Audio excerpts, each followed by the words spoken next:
ময়মনসিংহ বিভাগের উত্তরে গারো পাহাড়ের প্রান্তদেশে জামালপুরের প্রতিবেশী জেলা প্রিয় শেরপুর। প্রকৃতির অরণ্যে ঘেরা পুরো জেলাটি মায়ায় ভরপুর। গাজী বংশের শেষ জমিদার শের আলী গাজীর নামকরণ করা হয়েছে জেলা। ইতিহাস, ঐতিহ্য আর সংস্কৃতিতে অত্যন্ত গুরুত্বপূর্ণ এর 5টি উপজেলা। শেরপুরের প্রাণকেন্দ্রে রয়েছে হযরত শাহ কামাল রহমতুল্লাহ এর মাজারের অবস্থান। মোগল বাড়ি মসজিদ, 3 আনা জমিদার বাড়ি আর নাট মন্দির এই শেরপুর জেলার ঐতিহ্যবাহী স্থান।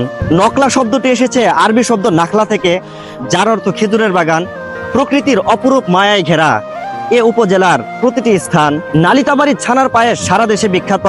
গারো পাহাড়ের পাদদেশে প্রাকৃতিক সৌন্দর্যে ভরা শ্রীবুদ্ধি উপজেলা অবস্থিত। ঝিনাইগাতির গজনী অবকাশ কেন্দ্র দেশ বিদেশে পরিচিত। দেশ বিদেশের মানুষ এ অবসর কেন্দ্রে আসে প্রতিনিয়ত। শেরপুর জেলার মানুষ হলে অবশ্যই ভিডিওটি শেয়ার করবেন। শেয়ার করে আপনার জেলার প্রতি ভালোবাসা দেখাবেন।